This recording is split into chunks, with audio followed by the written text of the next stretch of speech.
All right, welcome everybody. My name is Rob Johnson, and I'm Executive Director at the Mass Land Trust Coalition, and I'm moderating the panel today on conservation organizations partnering to address affordable housing needs. So I was very interested in this topic because I think for a number of communities, particularly those that are more densely developed or in rapidly suburbanizing communities, or even exurban communities that are costly to live in, there's a lot of, there's an affordability crisis in housing, which I think is pretty well established in our region. And conservation organizations may feel increasing pressures from certain aspects of the community, that if you conserve a piece of land, you're taking it out of play for potential housing needs. How do organizations navigate those conflicts? And how, if at all, is there a responsibility for conservation organizations to engage in helping communities address the affordability needs directly or indirectly? So that's kind of the subject of our call to our session today. I'm going to go ahead and introduce our speakers, which I think I really appreciate them joining this conversation.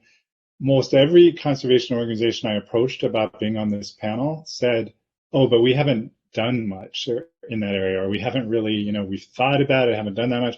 So I think that that's something that many of us on this participating in this session share, is that we don't have a tremendous amount of experience, but we appreciate the willingness to engage in the conversation and explore what might be possible. So we'll start with Don Keeran. Don is Assistant Director of the Association to Preserve Cape Cod, where he focuses on environmental policy and advocacy.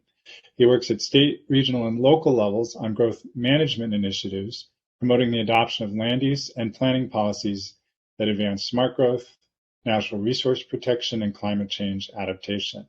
He's responsible for developing many of APCC's positions on environmental issues, including projects that could impact the Cape's natural resources and quality of life. He serves on a variety of boards and committees focused on issues such as climate change, land use planning, water quality, and open space preservation. Brendan Annett is Vice President for Watershed Protection at Buzzards Bay Coalition, where he leads all land conservation and stewardship activities, as well as habitat restoration projects. He was formerly manager of the Wacoit Bay National Estuarine Research Reserve, which is part of the 29-unit national network designated to protect and study the sustainable interaction of human communities and natural resources in coastal watersheds. He has been a board member of the Barnstable Land Trust and now serves on the Land Protection Committee there. He's currently a member of the Woods Hole Oceanographic Institute's Sea Grant Advisory Group, the MLTC Conservation Restriction Working Committee, and he's a regional rep on the Members Committee of Terra Firma. Kristin DeBoer has served as the Executive Director of the Kestrel Land Trust since 2006 and has overseen the organization's growth from a volunteer-led group to a professionally staffed regional land trust serving the Pioneer Valley of Massachusetts. Kristin has been working in the environmental field for 25 years on a variety of issues, from recycling and toxic use reduction to endangered species recovery and wilderness restoration. She has a BA in economics and environmental science from Bucknell and an MS in environmental studies from Antioch University. So without further ado, we'll hand it over to Don first. Thank you so much, Rob, for this opportunity to be here today. As Rob mentioned, I'm an assistant director with the Association to Preserve Cape Cod, and we're the Cape Cod region-wide nonprofit environmental education and advocacy organization. We've been around for over 50 years, working in every town on Cape Cod. And what I'm here to talk about today is a project that APCC is working with jointly with the Housing Assistance Corporation for Cape Cod, which is the largest housing nonprofit on the Cape. And we have engaged on a 2-year-long project called Making Housing and Natural Resource Protection Work, a land use study for Cape Cod, which was funded through Barnstable County's license plate grant program. The project was started because on the Cape, There's been a lot of development in the last several decades, and there is, by many estimates, only about 14% left of the Cape that has not either been developed or protected. And at the same time, we have a very large, very large housing crisis on the Cape, as we do elsewhere in Massachusetts.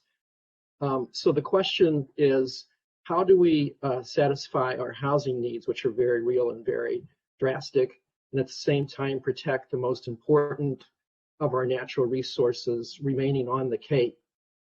How do we achieve these two goals in a way that makes sense, that's good planning, that's looking for toward the future, and that addresses some of the land use competition and controversies that arise, particularly during town meetings, when there are proposals either for open space preservation or for land acquisition for housing development.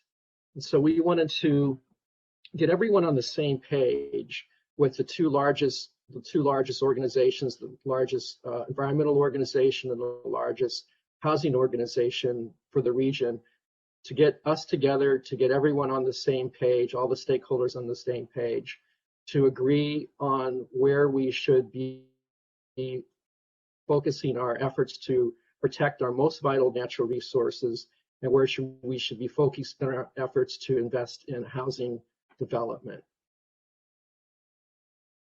So the project goals for this particular project are, as I said, to identify locations where environmental and housing advocates agree that natural resource protection is the highest priority, and where those two stakeholder groups can agree on locations that are most suitable for housing production. Our outcome of this, we hope, is enhanced protection of priority natural resources from detrimental development, and also the promotion of moderate density housing in targeted locations, primarily in areas that are supported by wastewater infrastructure, which is a very critical issue on the Cape, which we've been dealing with for many decades as well, trying to build our wastewater infrastructure to reduce the impacts on our coastal embayments and on our freshwater ponds. So the project involves a town-by-town mapping exercise to map each town on Cape Cod and to identify those particular areas I just mentioned, the highest priority natural resource protection areas, and the areas that are most suitable for housing production. And I'm going to show you a couple of examples of some maps, which are in draft form right now. We haven't, we're still in the middle of this project. We're just beginning our second year of the project. The first year was to identify the criteria that we wanted to use and to start putting them into GIS layers on some test model maps of towns. And we've mapped out probably about half of the Cape so far, but again, still in draft form. We have a lot of cleanup to do and a lot of ground truthing to do on some of these maps. So I'm going to show you the basis for how the maps are produced in the next slide. And if you could see this, this is a legend on one of the maps. And I'm going to start with to explain the priority natural resource protection areas, which is the middle column in the legend on the map that you see on the screen. And what we determined was the best approach was to base our criteria on a consistent regionally recognized format. And so we took the Cape Cod Commission, which is our regional planning agency for the Cape region, who's developed a regional policy plan that they update every 5 years. the most recent version of the regional policy plan has split the Cape up into different types of land use categories.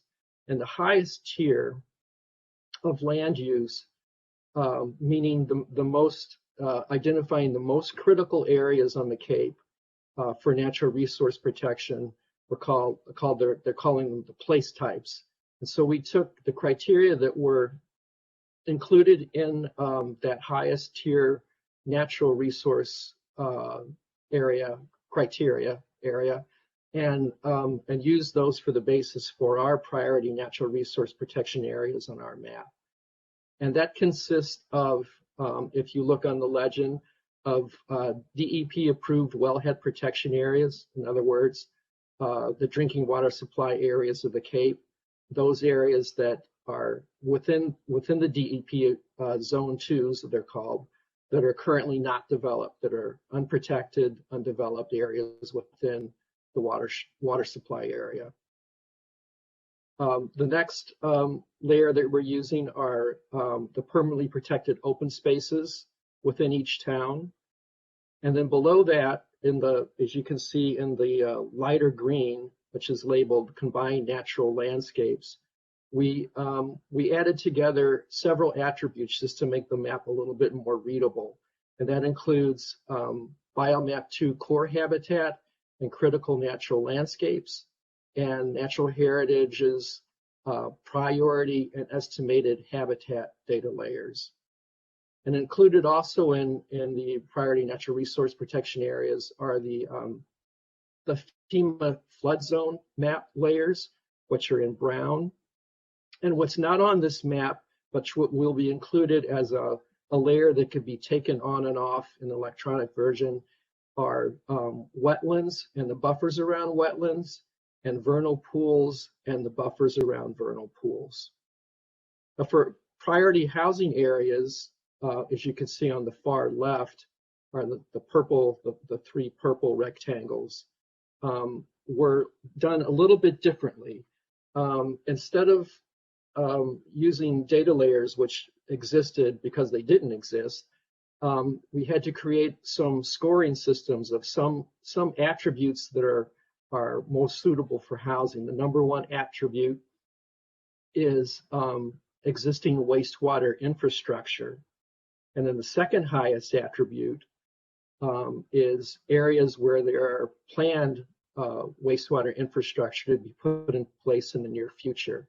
And then there are other attributes that are suitable for housing that were added, such as existing village centers that have mixed-use development, proximity to services such as schools, post offices, commercial uses, walkability, transportation corridors, and it goes on and on down a list.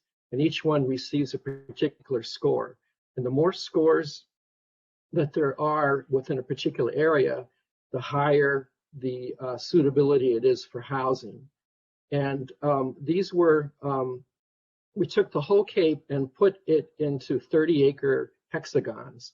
And all of those attributes that were captured within that 30-acre hexagon added to the overall score of the housing layers, so that the highest scores, again, were the dark purple, medium high is the middle purple, and the moderate scores, moderately high, are the lighter purple. One note to add to this is that all of the areas that were in the natural resource protection data layers were automatically eliminated from any housing considerations, because we wanted to separate the two to make sure, again, that ultimately there was no conflict between types of land uses. So this next slide shows you an example of a whole town and how it sort of parsed out. Again, this is a draft, and this is the town of Brewster. And if you're familiar with Brewster, on the top half of the map is Cape Cod Bay. And you can see that along Cape Cod Bay, the FEMA flood zone layers come into play.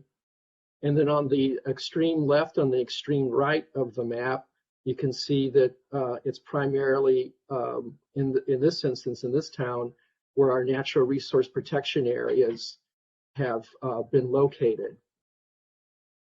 That's the zone 2, the wellhead protection areas for water supply, protected open space, and then the combined natural resource habitat layers that are in the light green.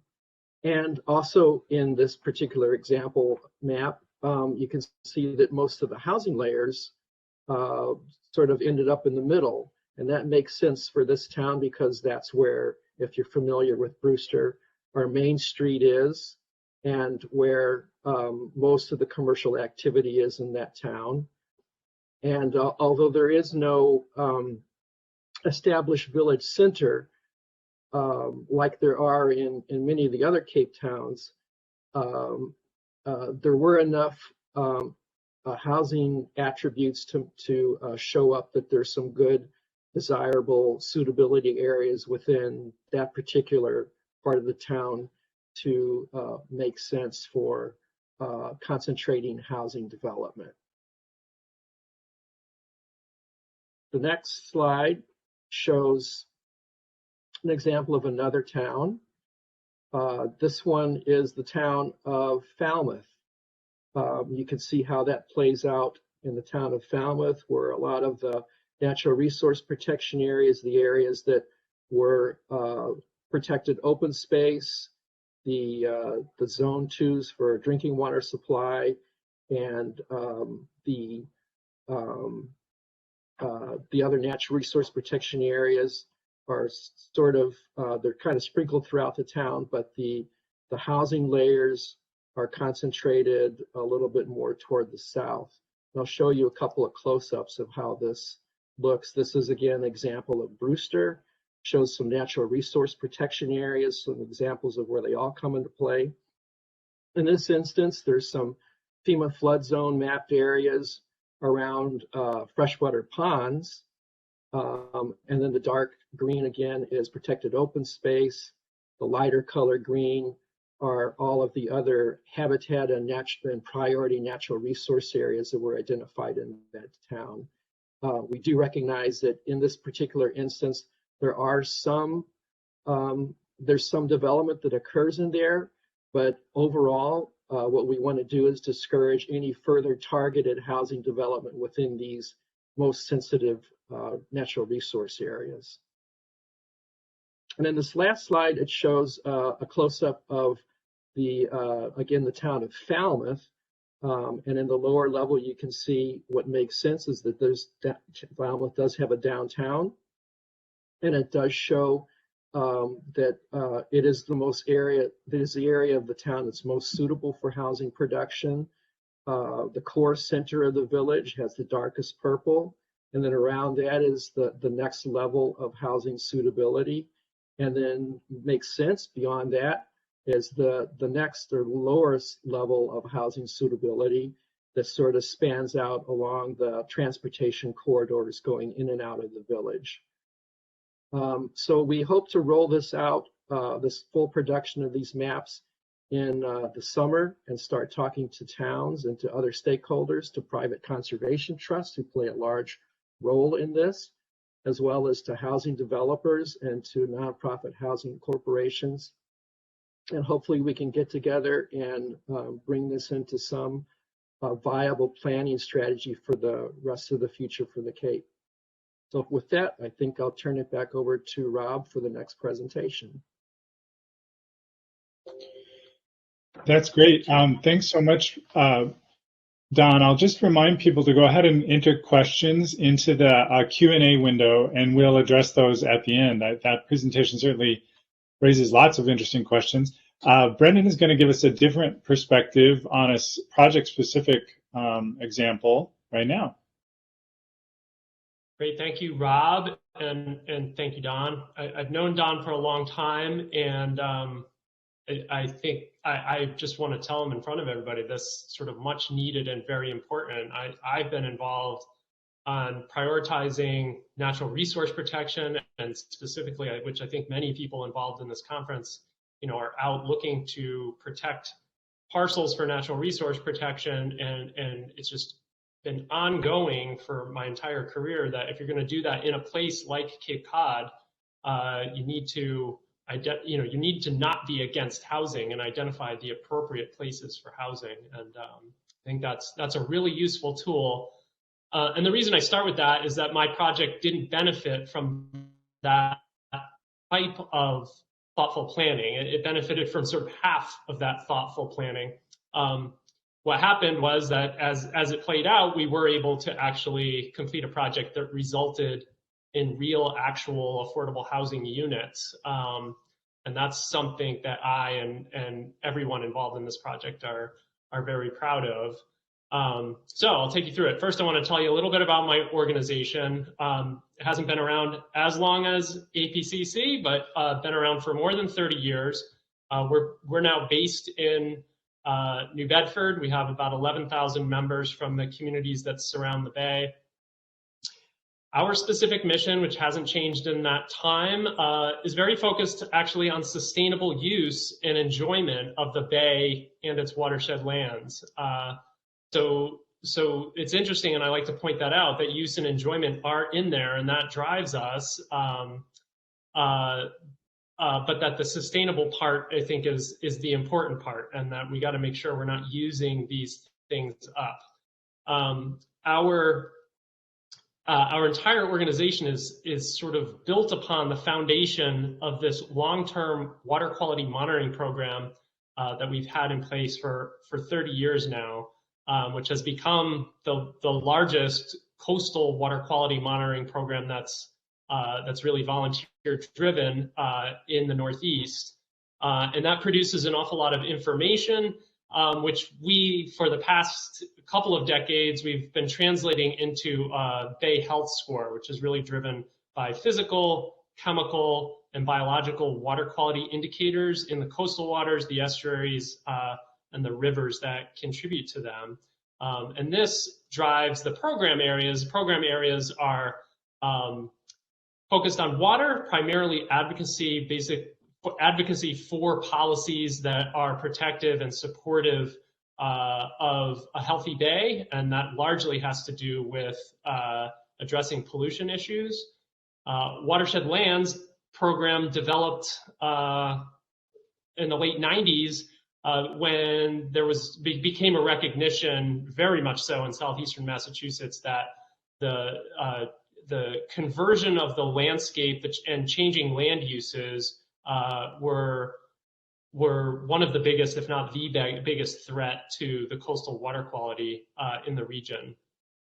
And then more recently, I think we've given a lot more recognition and have developed this program around people, what we call community engagement, less so environmental education and more about trying to give everyone in the region an opportunity to connect with what makes the region so special, meaning the outside, the natural resources that surround them, the beautiful landscape that they're so lucky to live in. And maybe they don't have that connection or access because they weren't, because there's a barrier, or it's just not their thing, or they just need someone to guide them to it. So we've been creating a lot of programs that just get people outside and learning how to enjoy the outdoors and the landscape, knowing that if they care about it,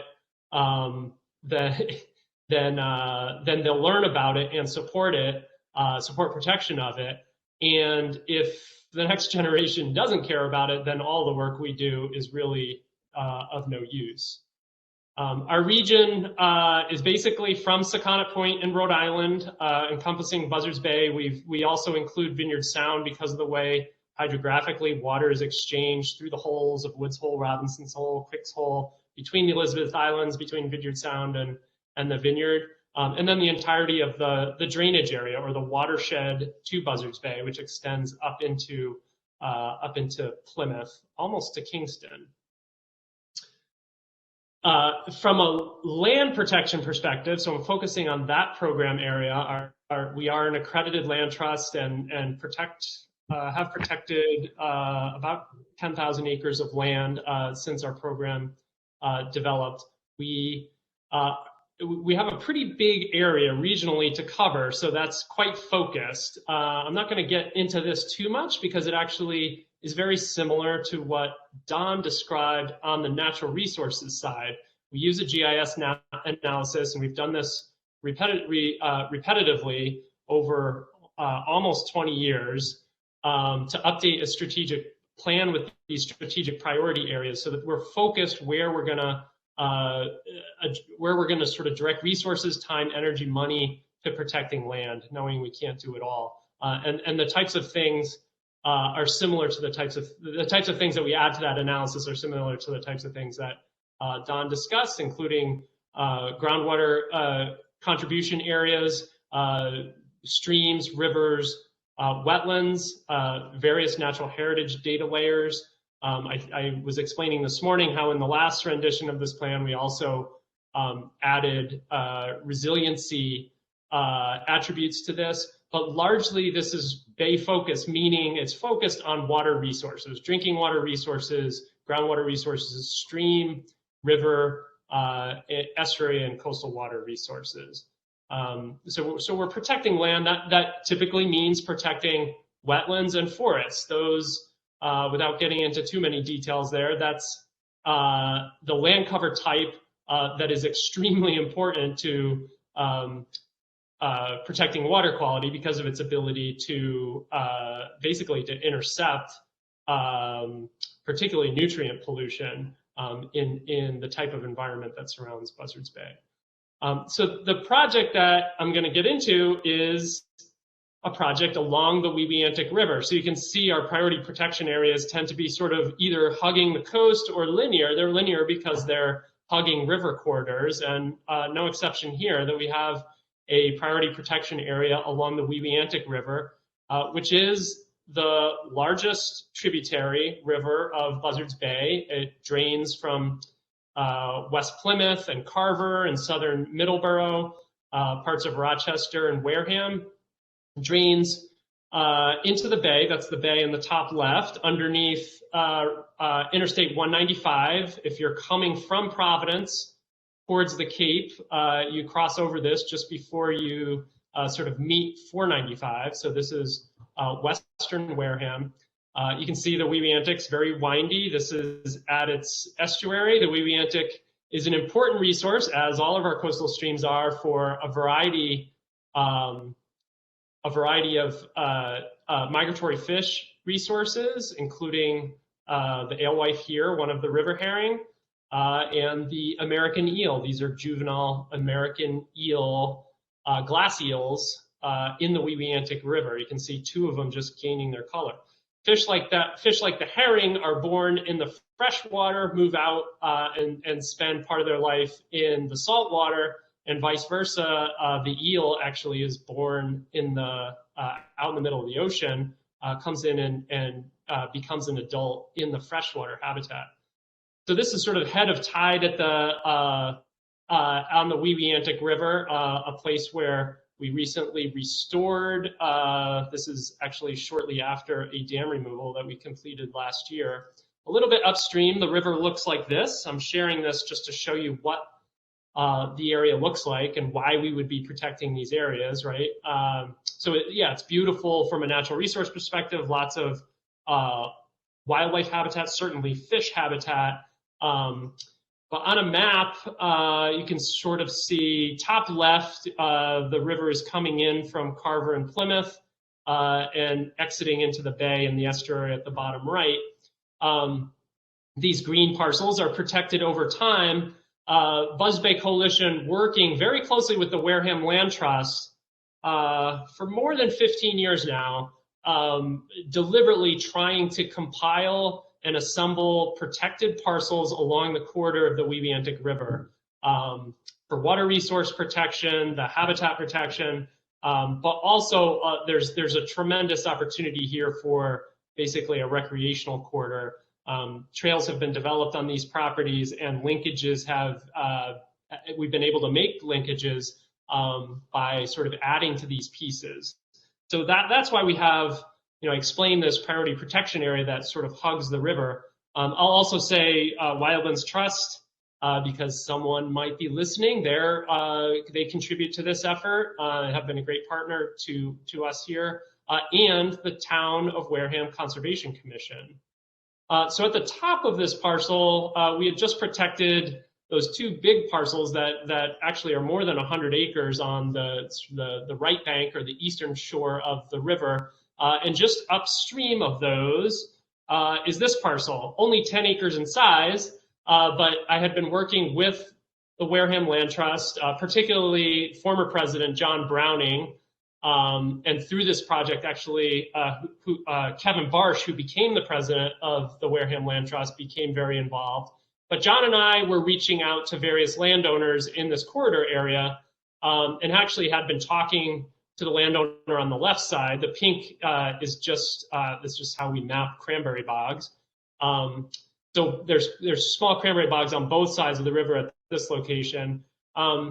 In fact, what happened here was that the financial advisor for the landowner on the right-hand side, a woman in her 60s, reached out to me because he was familiar with some projects we had done. And it wasn't the project that we had just done across the street. It was actually a project over in Rochester, but another client of his was involved. And so he had recommended to the landowner here, who was interested in selling the property. She lives in the house at the lower left-hand side, just to the left of that panhandle piece that you see. She wasn't interested in selling that part. But she had gotten the land from her father, and it had just become too much, and she was looking to make some money off of it, although was clearly interested in trying to find an option where there wasn't a lot of change involved. So the property, to characterize it for you, is a white pine forest. Understory is blueberry and sassafras, a place where you'll find lady slippers in the spring. The abandoned cranberry bog, actually relatively small, ends up looking like this. It's sort of characteristic of, Plymouth, Wareham, which is actually similar soil type to the Cape, so very sandy, where you have disturbance. You get the pitch pine that everybody's familiar with on Cape Cod. The reason why we're so interested, because it has this forested buffer that leads down to the river, of course. The river looks like this at this location. And then a really nice benefit, because of sort of the history of the cranberry bog, that there was some old woods roads associated with that previous land use, which just turn out to be great trail corridors that are sort of pre-made when you enter a property like this. The problem with the property, and it was a problem at first, could easily be identified if you looked at Natural Heritage's priority habitat map, which excluded this portion of the property on the right-hand side because the landowner, the woman who we were talking with, her father had built this 4-unit apartment building back in the 1970s, and she actually still had tenants in there. There were people living in there when we got there. Here's another view of that. So we really wanted to add this piece to the corridor, essentially acquire it and protect it for conservation. But the trick was, how do you deal with a building like this? Ways that my organization would typically, deal with this. We even, talked through it here. Do we take down the building, essentially restore a natural landscape? I mean, we actually got pretty far into that deliberation. We've done that before. The other thing we talked about was one of the problems when you do that is cost, right? You're paying for the building, and this woman wasn't donating this to us. She was looking for us to buy it. So you buy an asset like this and then destroy it. That's complicated and expensive, and comes with perceptions in the community. The other thing was, could we partner with a developer, meaning find another landowner who is willing to buy this portion of the property if we separated it, and just have that as a private property, and we would buy what's outlined in red there for conservation. And that we've done that before too, although it was a little bit more complicated here because we have 4 units of housing in this building. Likely what happens here is a developer comes, buys it, and redevelops it into a single house, which just it didn't feel right. And particularly John Browning and I were talking about this, and it really was the Community Preservation Act that inspired this. It was almost like I had been looking for a project like this since early days of my career, when it seemed like 40B projects were the competition with conservation. Could you find a project where you're actually able to deliver affordable housing and natural resource conservation? And so we talked about it, and the great thing here was that the landowner had some patience, wasn't going to donate the property, wanted at least she wanted sort of high 500,000s for this property. We felt that was within the range of appraisal. And so it was John Browning's idea to go to the Wareham Housing Authority. We went and spent some time with them and made a presentation to their board meeting. Actually, it took several months. I think we actually went back and made another presentation, or at least visited another meeting to answer some questions. They did a site visit. It took about 6 months for them to come back and say no. And the reason seemed that there were some champions or interested partners, and then others that just weren't as interested. It seemed to me that it was a lot of money for a limited number of parcels. Another thing might have been that we were bringing the project to them. It wasn't their idea. But another thing was location, and this gets at some of the things Don was talking about. This isn't an ideal location. It just happens that this structure was already built. These housing units were already there, and could we preserve those along with preserving the resources along the river and access for the public along the river?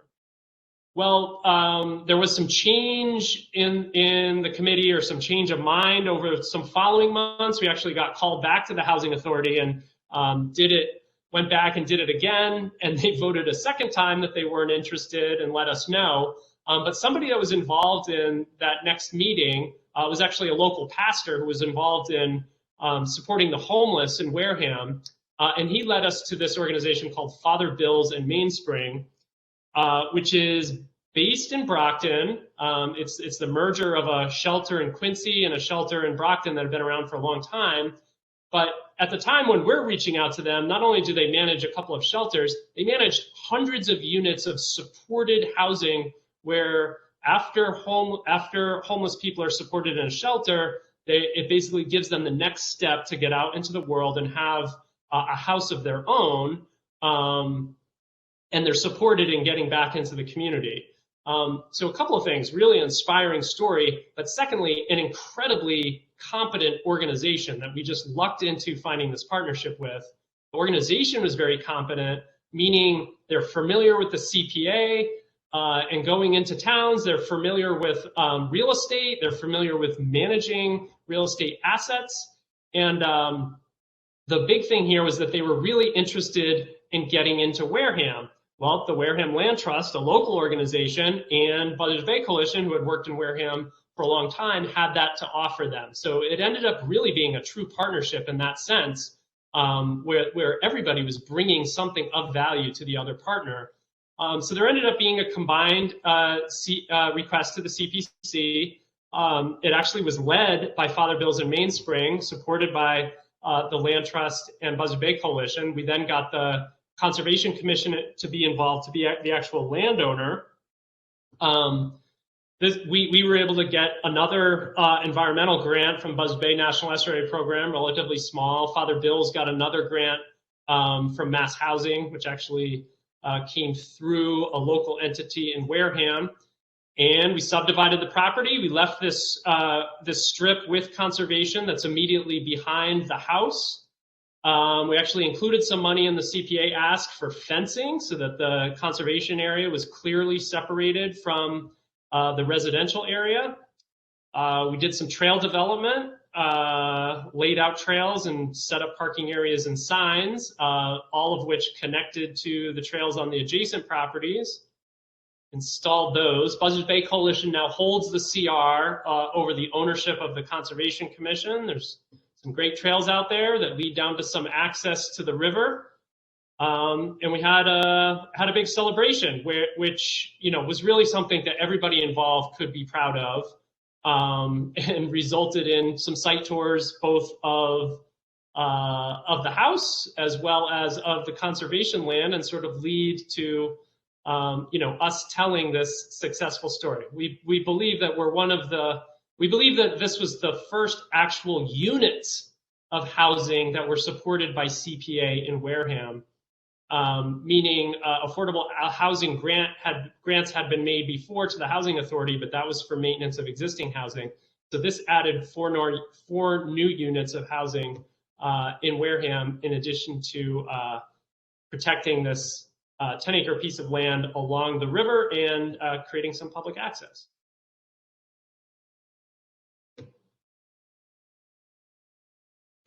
That's excellent. Brendan, thanks for sharing that. And again, add your questions to the Q&A while we hand it over to Kristin.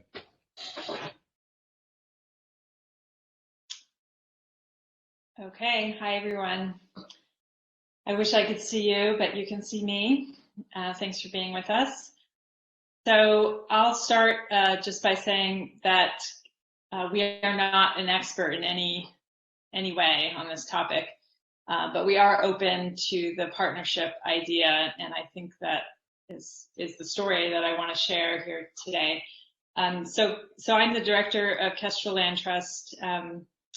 We started in 1970 as a small volunteer land trust and spent the next couple decades in that volunteer mode, as mainly working with the Amherst Conservation Commission to protect land in one town, and then slowly branching out after that. In 2011, we merged with the Valley Land Fund, decided to staff up, became accredited, and we've become a much more proactive regional land trust. And in the past few years, we also decided to change our mission from just conserving land to really embracing our role of connecting people to land and also caring for it through stewardship. And so, although those two things are often part of what a land trust does by nature, actually adding it to our mission and thinking about what role people play in the valley. And so we started to really look around the region and realize, we're not really just serving small towns. We also have small cities and a big University of Massachusetts in our area. So our orientation really has been changing, slowly but surely over the last 6 or 7 years to think about how can we better serve both urban, rural, and suburban and small town village center experiences throughout the valley. So where do people live? How do they connect to land? And really understanding what the demographics of the valley are all about. If you can look at this map of Massachusetts here, you can see in the Connecticut River Valley, the central part, we are going to experience a wave of population explosion, similar to the Boston area. So we have a high set of development pressures coming up from the south. We saw even during the pandemic, a wave of new arrivals. There was certainly a wave of arrivals after 9/11. So there is a migration that happens out of New York City area up into the valley where we live here. So really thinking and preparing we're celebrating our 50th anniversary this year, but thinking about what do the next 50 years look like, how many people will be living here, and where are they going to live, and really just being open to the conversation about how conservation and housing interact. And I think one of our realizations in looking at the scenarios of population growth in the area, Harvard Forest has done a great job of that, is that if we're really going to do conservation well, we have to think about where the people are going to live. And this is something we have to become more fluent in so that we can be open to the partnerships that will make a bigger difference. So that's really just a change in perspective that we've had. Another component of our mission that we have expressed in our strategic plan, I'm not seeing this come up on the screen. Have we changed screens yet? No, no. So it's possible your slides hung up a little bit. Okay. This is where you could try refreshing, but that might bump you out, and then you have to bump back in. So bear with us. Kristin will rejoin us in a second. We've had a couple of issues with slides hanging, so she'll be right back. I'm back. Have we lost everything? No, if you reshare, we should be okay. Okay, And sorry about that.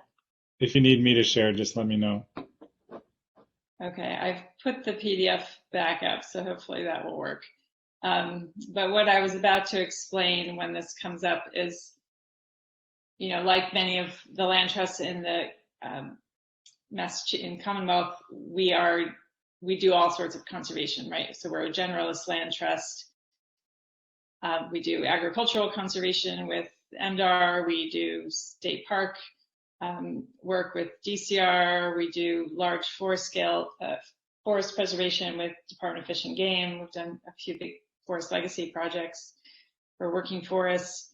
But one of the characterizations of our mission that we think orients us towards this conversation with affordability and housing is the focus on parks and trails. So how, you know, creating natural parks and trails, and how do they connect to people's homes.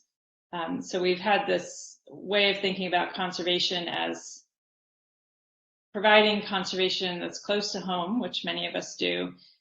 In several cases now, over the last 5 years, we have set out to acquire properties that are particularly in village centers. So in this case, we're looking at West Hampton, the small rural town. We recently acquired about 85 acres just next to the high school. And this is just an example of looking at one town that has both opportunities for village center development and conservation that's close to where a lot of the people live. It's, again, a small town, but farmland conservation and then large scale forest conservation.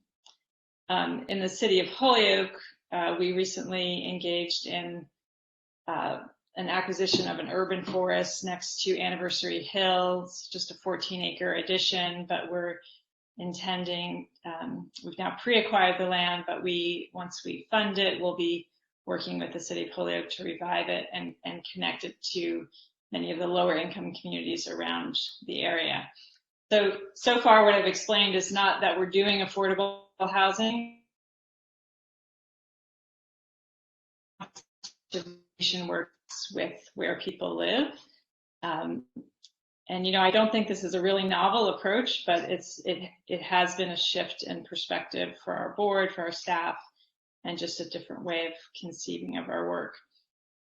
So with all that openness to this conversation, a few years ago, we held a panel discussion on partnering with different types of nonprofits in the Valley. It was at the RCP conference, the Regional Conservation Partnership Conference. And on that panel, we had Habitat for Humanity. We had a local builder called Jonathan Wright of Wright Builders. We had the executive director of Food Bank Farm. And it was just a conversation about how we can figure out the integration between conservation and some of these other social justice concerns in the Valley. And out of that conversation, I developed, you know, just this casual working relationship with the Habitat director. I happen to live in Pelham, Massachusetts, which is the map you're seeing right here. I live right on the very edge of Amherst and Pelham, next to Amethyst Brook, where Kestrel has a conservation area. The town is mostly forested. Much of it's taken up by the Quabbin, Codwell Forest, Amherst Watershed. We've done some big forest conservation projects to connect wildlife and really think of this as a wildlife corridor But meanwhile, there's a little tiny part of Pelham that has been designated as a village center where I live, and there happened to be a house lot next to us that was empty. Someone bought the house and didn't like it, tore it down, abandoned it, and so it was sort of an empty lot for years. And so, here we are on Amethyst Brook, and the habitat director got the idea that, hey, this could be a good idea. One thing led to another. They got Community Preservation Act funding at town meeting, and now there's going to be 2 houses built right on Amherst Road in this village center of Pelham that will go for affordable rates once they're built. And as part of the vote at town meeting, because it was CPA, we were able to have conservation built into that. So the small 2 acres that abut the brook are now going to Kestrel Land Trust as a condition of the CPA vote.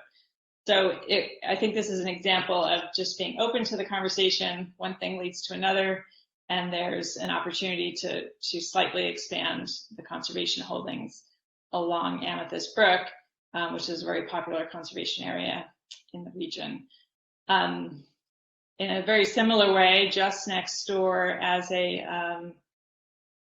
kind of a coincidence, the Home City Development bought an old fly rod fish factory. It used to be a dammed river. The dam was actually taken down, and the factory had long been just a small office site. So this Home City Development really developed a partnership with one of the conservation commissioners in Pelham to say, Pelham has very little affordable housing. Habitat has just acquired this neighboring parcel. Let's figure out what we can do here. So they're now developing an 8-acre site next to the Habitat housing, and we'll have up to, I think it's 30 units will be in once it's still in its permitting phase. But again, as part of the process to mitigate, they're donating 12 acres to Kestrel Land Trust along the Amethyst Brook conservation area. And so in that case, again, we're the passive recipient, we're open to it, and one thing led to another. So it's an opportunity to continue the dialogue of what could be possible in a more proactive way. And then, so moving on from Pelham, we have another opportunity in Amherst, where we're partnering with the town to protect Hickory Ridge, which is formerly a golf course. It happens to be adjacent to low-income housing development.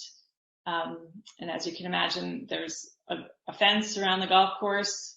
We're hoping to create a conservation area that enables the community members to connect to this golf course, which will be restored for the Fort River, will provide trails. But there's also a clubhouse, and the clubhouse is a site now where affordable housing could take place. So that's something that the town is considering. And I think the question for our small land trust, that has a 50-year partnership with the town, almost exclusively on conservation areas, is there any role that we should or could play to facilitate this integration between, 2 good causes in town, both affordable housing and conservation? So that's an unanswered question right now, but it's something that we're open to.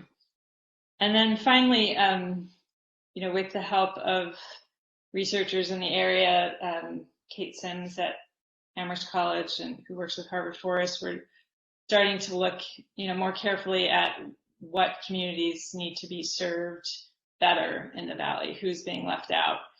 Both of conservation, but also in need of affordable housing. And so just looking at the valley from the perspective of priority areas for environmental justice, we see that several of the areas that we serve also have this as a concern.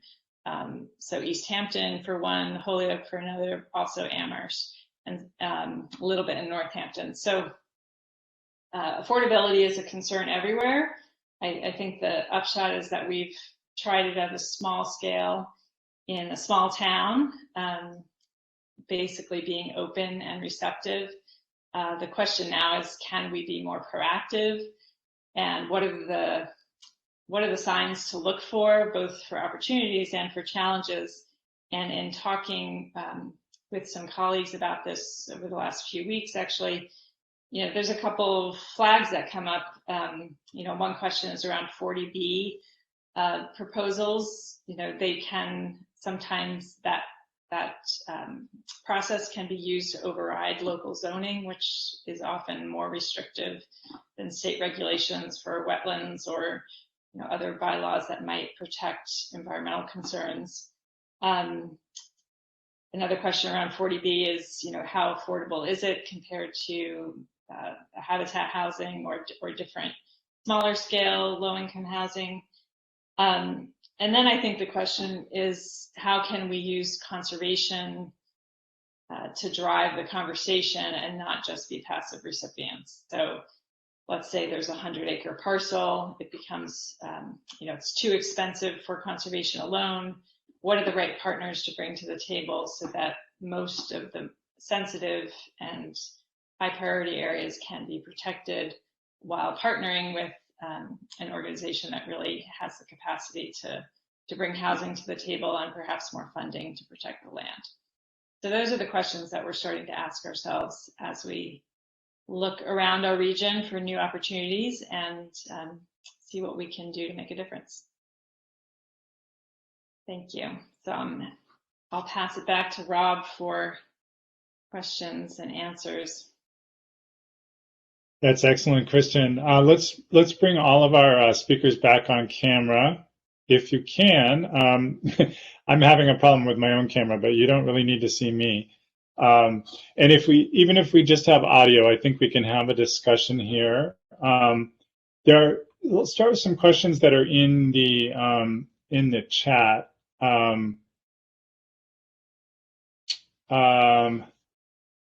Don, there's a question for you about whether the APCC mapping is going to take into account climate change, induced flooding. So, is flood sea level rise projections already factored into your mapping? That's a great question, and it's a topic that we've had a lot of conversations around in our interior deliberations between APCC and our housing partners.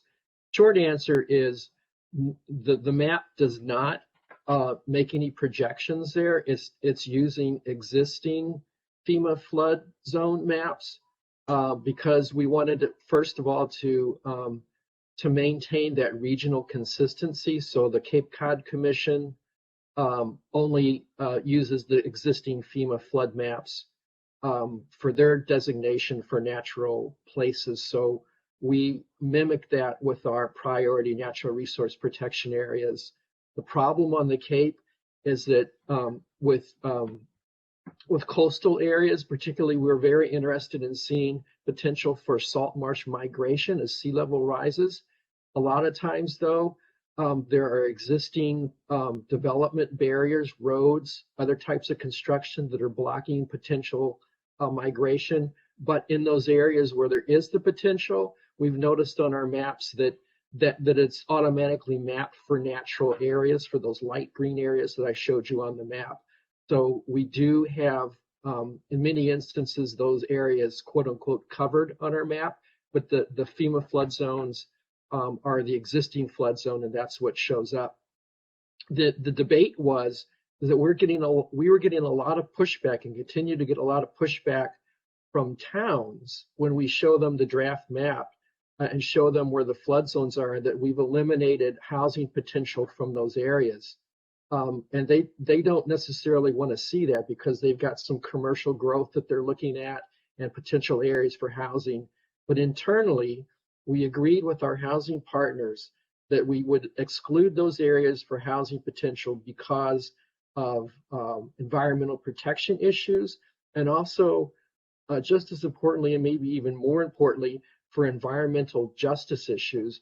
We didn't feel that it was right for our two organizations to say, we think that the most vulnerable communities, the most vulnerable demographics, those that are in need of affordable housing, should be placed in areas that could experience flooding at any storm event now or in the future, 20, 30, 40, 50 years down the road, could be underwater. So we wanted to send that strong message to not include housing in those flood zone areas.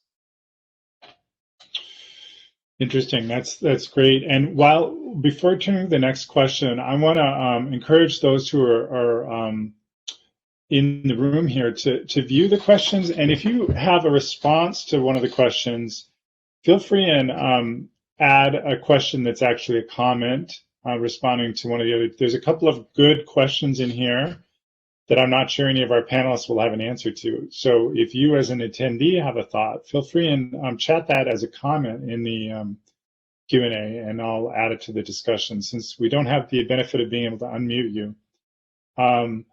Question for Brendan about the specific project there in Wareham, and the question is, is there a relationship between the tenants and the protected land, or is there any sort of effort to engage them? And that's a good question, and certainly something that we thought about from the beginning. And my best way to answer that would be, it became apparent to me that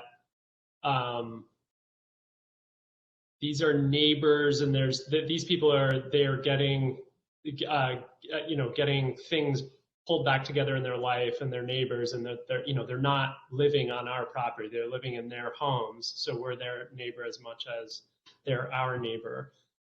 So we're not engaging them in terms of them helping with stewardship of the property. That said, my stewardship staff often tells me that they're out using the trails, which is sort of an indicator for me. And as recently as last week, when I just made sure to go walk that property before I gave this talk, I bumped into somebody who was living there. I didn't tell him who I was or what I was doing, or that, I had a hand in making this happen. We were just chatting about it being a nice spring day. And he was telling me so excitedly how awesome this trail is and how it connects down the river to this other property and where we can go. So I hope that answers your question. Yeah, that's great. A question for Kristin is relates to whether there's any proactive outreach to the new landowners kind of moving into the valley, into your region, or I guess in some ways to developers as well, to encourage new development in a way that doesn't fragment and parcelize important resources.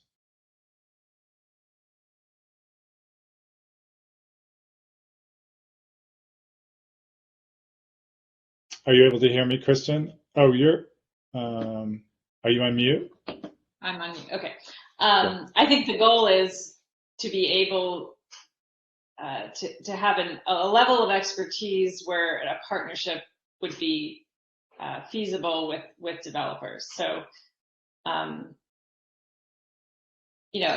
we do complicated land conservation projects. As many of you do, put together complicated real estate transactions with lots of different grant sources and matching this to that and all that. So I think the sort of core skill set of project development is similar to how a developer looks at things.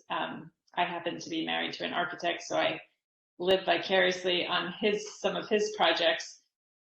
So it's not very different, the kind of work that we do. And actually our accountant recently told us that, your work is a lot like how a construction firm does things. So it's, I think there's a dialogue, a language that we can use to work together if we found the right partners. There are builders in our area that are interested in conserving farmland. There's a lot of builders that won't build on farmland. They might build in the woods before they build on farmland. I had one recently ask whether we would partner with them to cluster a few houses so that 15 acres could be protected for the farm. So I think those opportunities exist. They're a little bit more complicated, but they're worth doing. really, just understanding each other's point of view, I think, is part of the ability to move forward together on a project.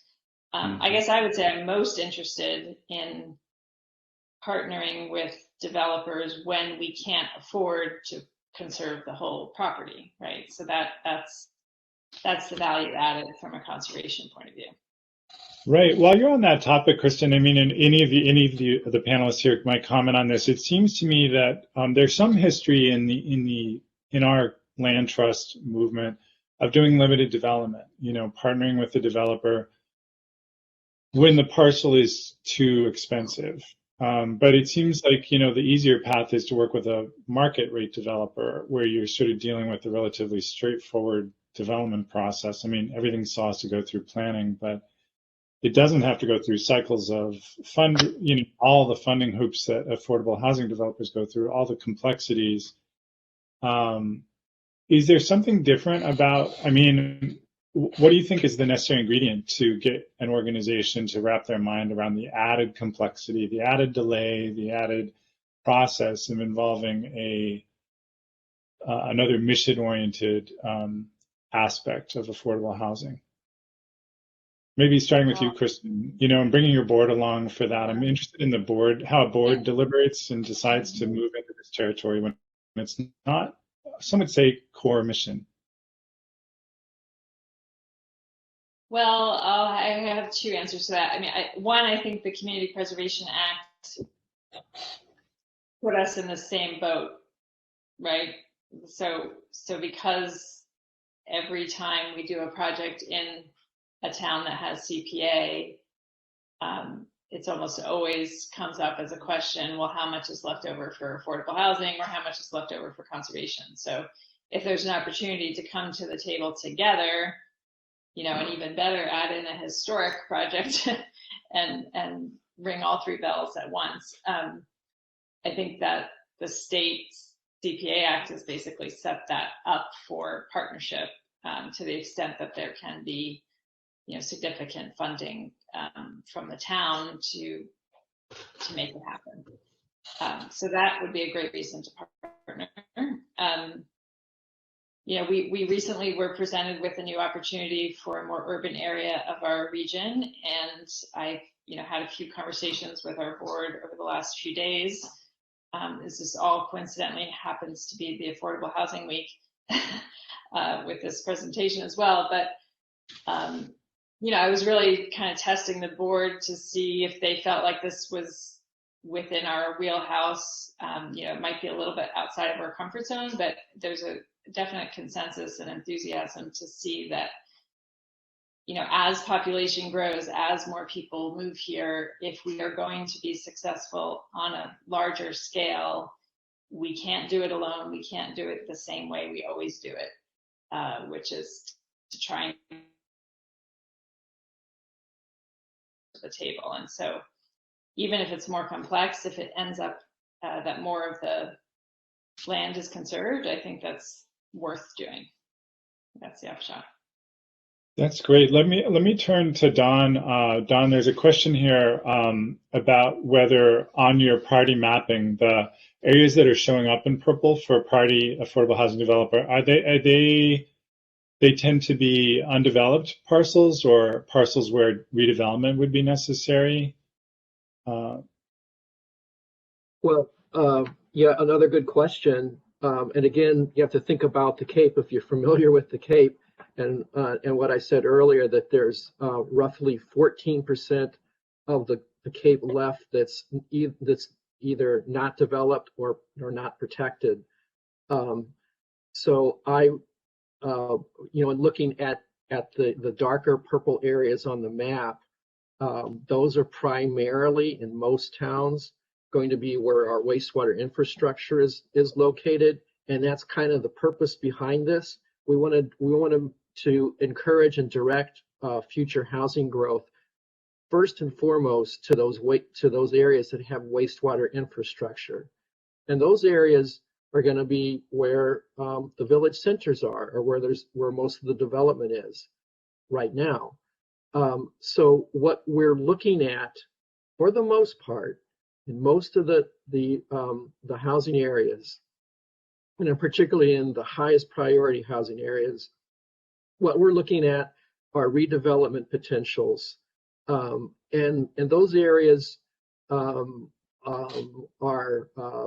right now many times commercial areas, and many times underutilized commercial areas, and underutilized commercial areas that have been there quite a while. So they're in many instances ending their life cycle of usefulness as a, the existing building. Strip malls, for instance, are a great example. So what we're looking for are encouraging towns with this MAP process to make their investments in affordable housing and get the bigger bang for the buck, to do the rezoning necessary to allow for mixed-use development and redevelopment in those high priority areas. Outside of those areas, certainly there is some undeveloped land, but if it doesn't fit within the high priority natural resource areas, or doesn't score highly for the other desirable housing attributes, it may not necessarily score as some of the purple parcels, unless it's within a larger area where there are larger neighborhood areas where you could do infill development, or where there's some redevelopment potential. Mm-hmm. Great. Now there's two questions in the Q&A that I think are kind of tough. I'm not sure any of you have an answer, but if you do, feel free. So Johnny's asking about whether there are examples of land trusts promoting public housing or partnering with the government-run housing. Maybe it's the town housing authority rather than an affordable housing developer, like a nonprofit that does that work. And I'll throw Chris's question out at the same time. An important question, I think, is that, developers in his region in Northeast Massachusetts are saying that, they need a scale in order for it to be feasible. So they need a 24-unit yield in order to really make it feasible to engage in an affordable housing development. And I know a little bit about some of the affordable housing funding streams to know that there can be an issue there, and scale can be an issue. So can anybody imagine partnering on a larger project like that, where there might be 24 or 40 units of affordable housing that results, and still feel good about participating as a conservation partner? Obviously, it requires a certain scale of land, or else an urban density, where that could be supported. So answers to either of those questions? I'm happy to take Johnny's question. He's a neighbor of mine. I'm excited that he joined this session. Johnny, I think our example actually is what you're talking about. I'm not sure if the question came in sooner, because the units in our project are not, being sold as affordable housing. It's essentially a private not-for-profit that utilizes government grants and charitable contributions, just like our conservation organizations do, but they're basically supporting people coming out of homelessness, and doing it at a significant scale and with a significant sophistication. So a lot of that is, all of those units are highly supported. Not only is some of it paid for, they're getting actually some assistance with finding jobs, they're getting assistance with sort of dealing with social issues. I was really inspired by this group. And they do it the same way we do our conservation work. They access, private philanthropy and combine it with various sources of government grants from the federal government and the state government. So I think there are examples like that, and I think that is one. Kristin, did I see you contemplating answering Chris's question? Contemplating. So the Amethyst Brook Apartments that I mentioned, again, this is not a project we're doing. It's Home City Development that's doing it, and we're just the recipient of the conservation land for mitigation purposes. But they're redeveloping into more. It is between 20 4 and 30 units. And it's right on the brook, you know, because it was an old fly rod factory that used a dam for electricity, so for power. You know, and it makes me a little uncomfortable, honestly, because it's right next to the brook. You know, there really shouldn't be housing there, and yet it's a redevelopment, so it's a creative use of an existing structure.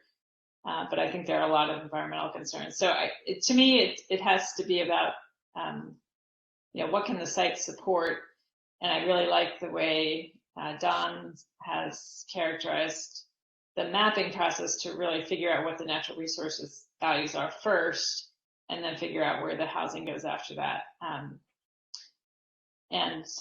But I think you're right. We're in the same ballpark in the Amherst area. That's the number of units that they want to proceed with. So it has to be a property that would support that. I mean, the Hickory Ridge Golf Course affordability question is in part a question about transportation too, because unlike some of the other projects that we might look at, this one is not in a village center per se. It's, you know, near a village center, but it's not downtown. And so, you know, what's the livability of the people who would inhabit the property? You know, do they all have cars? Do they need transportation? You know, if they're not in walking distance, you know, walking distance to conservation trails is great, but is there walking distance to restaurants or groceries, that sort of thing? So I think the master plan for a city is really the other factor to consider how this all plays out.